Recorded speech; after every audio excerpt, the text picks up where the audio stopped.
بسم اللہ الرحمن الرحیم۔ بسم اللہ کے خواص۔ بسم اللہ کے خواص۔ نمبر 1، مجربات دیربی مطبوعہ مرس 4 پر شیخ احمد دیربی کبیر فرماتے ہیں کہ بسم اللہ کے بعض خواص میں سے ایک یہ ہے کہ اگر کوئی محرم کی یکم تاریخ کو بسم اللہ الرحمن الرحیم ایک ورق یعنی کاغذ پر 113 بار لکھ کر اپنے پاس رکھے تو پوری زندگی اس کو کوئی ناخوشگوار واقعہ پیش نہ آئے۔ نمبر 2، بعض صالحین سے منقول ہے کہ جو شخص بسم اللہ الرحمن الرحیم کو 12,000 بار پڑھے اور ہر 1,000 کے بعد 2 رکعت نماز پڑھے اور نبی کریم صلی اللہ علیہ وآلہ وسلم پر درود بھیجے اور اس کے ساتھ اللہ تعالیٰ سے اپنی حاجت کا سوال کرے، پھر دوبارہ بسم اللہ الرحمن الرحیم پڑھے اور 1,000 کے بعد 2 رکعت نماز اور درود شریف پڑھ کر طلب حاجت کرے، اسی طرح پڑھتا رہے یہاں تک کہ 12,000 عدد مذکور پورے ہو جائیں۔ پس جو کوئی اس پر عمل کرے گا، حاجت اس کی جس طرح کی ہوگی باذن اللہ پوری ہوگی۔ نمبر 3، جو شخص بسم اللہ الرحمن الرحیم 786 بار متواتر 7 دن جس کام کے واسطے پڑھے گا، خواہ نفع حاصل کرنے کے واسطے ہو یا مصیبت کو ہٹانے کے واسطے ہو یا کاروبار کے واسطے ہو، انشاءاللہ وہ مقصد پورا ہوگا۔ نمبر 4، جو شخص رات کو سوتے وقت 21 بار بسم اللہ الرحمن الرحیم پڑھ کر سوئے، وہ تمام انسانی شیطانی شرارتوں اور جن بھوتوں اور آگ سے محفوظ رہے گا۔ نمبر 5، مرگی والے کے کان میں 41 مرتبہ بسم اللہ الرحمن الرحیم پڑھ کر دم کرنے سے وہ ہوش میں آ جاتا ہے۔ نمبر 6، درد یا جادو وغیرہ پر متواتر لگاتار 7 دن 100 مرتبہ بسم اللہ الرحمن الرحیم پڑھنے سے درد اور جادو دور ہو جاتا ہے۔ نمبر 7، اتوار کی صبح سورج نکلتے ہی 313 بار بسم اللہ الرحمن الرحیم اور 100 بار درود شریف پڑھنے سے غیبی رزق کا دروازہ کھل جاتا ہے۔ نمبر 8، 21 مرتبہ بسم اللہ الرحمن الرحیم لکھ کر بچوں کے گلے میں ڈالنے سے بچہ تمام آفات و بلیات سے مامون رہتا ہے۔ نمبر 9، بسم اللہ الرحمن الرحیم 61 بار کسی کاغذ پر لکھی جائے اور جس عورت کی اولاد زندہ نہ رہتی ہو وہ اس کو اپنے پاس بطور تعویذ رکھے، انشاءاللہ تعالی اس کی اولاد زندہ رہے گی۔ یہ امر مجرب اور آزمودہ ہے۔ نمبر 10، اگر کوئی شخص بسم اللہ الرحمن الرحیم 101 بار لکھ کر اپنے کھیت میں دفن کرے تو موجب سرسبزی، کھیت و فراوانی، غلہ و حفاظت از جملہ آفات و باعث حصول برکت ہوگا۔ نمبر 11، ایک مرد صالح نے کہا کہ جو کوئی بسم اللہ الرحمن الرحیم 625 بار لکھ کر اپنے پاس رکھے گا، اللہ تعالیٰ اس کو ہیبت عظیم دے گا، کوئی شخص اس کو ستا نہ سکے گا باذن اللہ۔ نمبر 12، امام راضی رحمۃ اللہ علیہ تفسیر کبیر جلد اول صفحہ نمبر 128 پر بسم اللہ الرحمن الرحیم صفحہ نمبر 28 نہیں ہے، صفحہ نمبر 68 پر بسم اللہ الرحمن الرحیم کی برکات بیان فرماتے ہوئے لکھتے ہیں کہ فرعون نے دعوی الوہیت کرنے سے پہلے ایک مکان بنایا تھا اور اس کے بیرونی دروازے پر بسم اللہ الرحمن الرحیم لکھی تھی۔ جب اس نے خدائی دعویٰ کیا اور حضرت موسیٰ علیہ السلام نے اس کو تبلیغ کی تو اس نے قبول نہ کی، تو حضرت موسیٰ علیہ السلام نے اس کے حق میں بد دعا کی، خداوند تو نے اس خبیث کو کس لیے مہلت دے رکھی ہے؟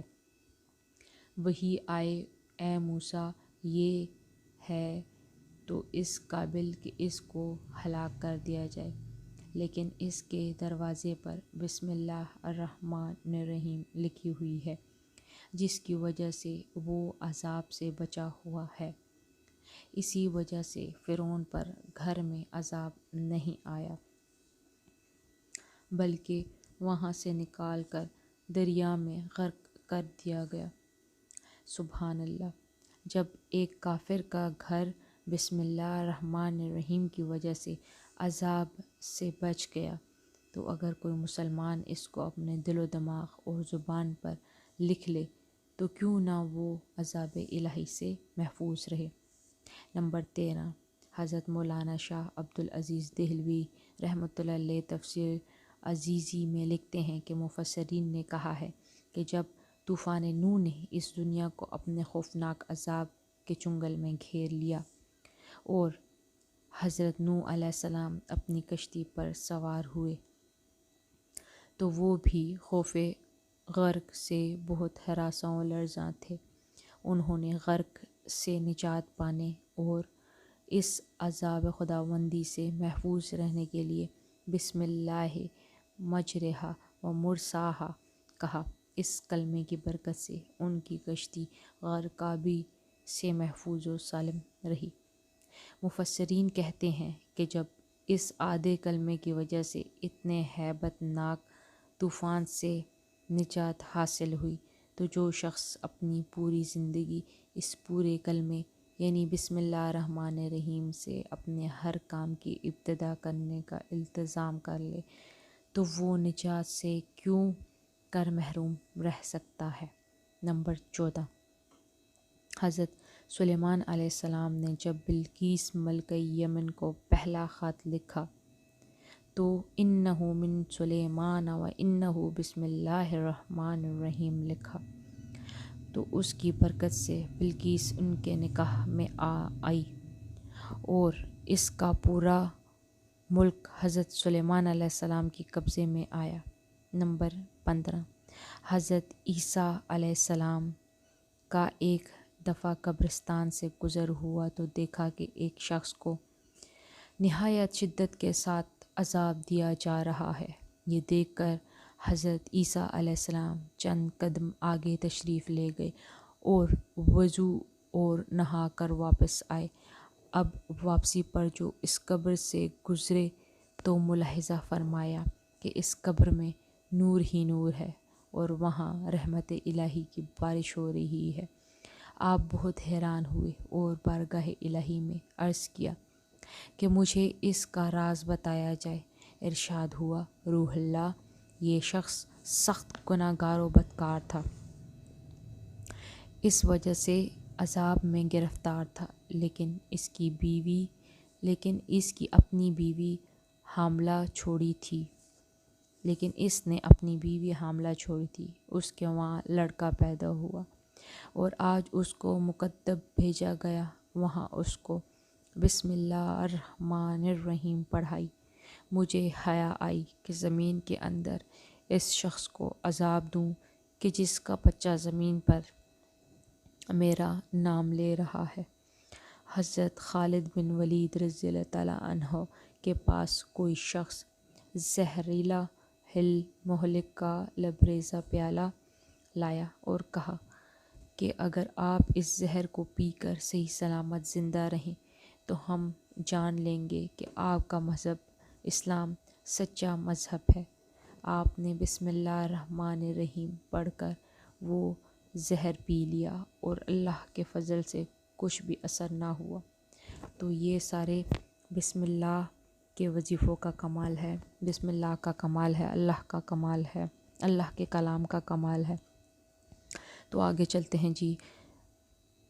نمبر 17، کیسر روم کو بڑی شدت سے درد سر ہوا۔ علاج معالجہ سے مایوسی کے بعد اس نے حضرت فاروق اعظم رضی اللہ تعالیٰ عنہ کی خدمت میں لکھا کہ مجھے درد سر کی شکایت ہے، کچھ علاج کیجیے۔ آپ نے اس کے پاس ایک ٹوپی بھیج دی۔ جب بادشاہ وہ ٹوپی اوڑھتا تھا تو درد کا فور ہو جاتا اور جب درد دور ہو جاتا، اور جب اتار دیتا تھا تو درد سر دوبارہ شروع ہو جاتا۔ اس کو سخت تعجب ہوا۔ اس نے ٹوپی کو کھلوا کر دیکھا تو اس میں ایک پرچہ رکھا ہوا تھا جس میں بسم اللہ الرحمن الرحیم لکھا ہوا تھا۔ نمبر 18، نیز علماء نے یہ بھی لکھا ہے کہ دن رات کے 24 گھنٹے ہوتے ہیں، 5 گھنٹوں کے لیے تو 5 وقت کی نماز مقرر ہے، اور بقیہ 19 گھنٹوں کے لیے یہ 19 حروف عطا فرمائے گئے تاکہ 19 گھنٹوں میں ہر نشست و برخاست، ہر حرکت و سکون اور ہر کام کے وقت اس 19 حروف کے ذریعے برکت و عبادت حاصل ہو۔ یعنی ان حروف بسم اللہ الرحمن الرحیم کی برکت سے یہ 19 گھنٹے بھی عبادت میں لکھے جائیں۔ نمبر 19، بسم اللہ الرحمن الرحیم کی برکات میں سے ایک یہ ہے کہ حضرت صلی اللہ علیہ وآلہ وسلم نے فرمایا، جب کوئی شخص بیت الخلاء جانا چاہے تو چاہیے کہ وہ بسم اللہ الرحمن الرحیم کہہ کر جائے، تاکہ اس کی وجہ سے اس کی شرمگاہ اور جنات کے درمیان پردہ واقع ہو جائے۔ یعنی جب کوئی شخص بسم اللہ الرحمن الرحیم کہہ کر بیت الخلاء جاتا ہے تو اس کا خاصہ یہ ہے کہ جنات کی نظر ان کی شرمگاہ کی طرف نہیں جاتی۔ لہٰذا جب اس کی تاثیر یہ ہے کہ یہ آیت انسان اور اس کے دشمن جنات کے درمیان پردہ بن جاتی ہے، تو امید ہے کہ یہ ایک مسلمان اور عذاب عقبی کے درمیان بھی یقیناً پردہ بن کر حائل ہوگی۔ حضرت بشر حافی رحمۃ اللہ علیہ نے ایک پرچے پر بسم اللہ الرحمن الرحیم لکھی ہوئی زمین پر پائی، اس کو اٹھا لیا۔ ان کے پاس سوائے 2 درہم کے اور کچھ نہ تھا۔ خوشبو خرید کر اس پرچے کو آپ نے خوشبو لگائی۔ اس کے صلہ میں خواب کے اندر حق سبحانہ تعالیٰ کی زیارت نصیب ہوئی اور فرمایا، اے بشر، تو نے میرے نام کو خوشبودار بنایا، میں تیرے نام کو دنیا اور آخرت میں خوشبودار بناؤں گا۔ سبحان اللہ۔ تو یہ تھے سارے بسم اللہ الرحمن الرحیم کے وظائف۔ یہ وظیفے آپ کر کے اپنی دنیا و آخرت سنوار سکتے ہیں، اپنے آپ کو مشکلوں سے بچا سکتے ہیں اللہ کے کلام سے۔ تو اللہ تعالیٰ ہمیں دنیا و آخرت میں کامیابی عطا فرمائے، دنیا و آخرت میں ہر تکلیف دکھ پریشانی سے بچائے، آمین۔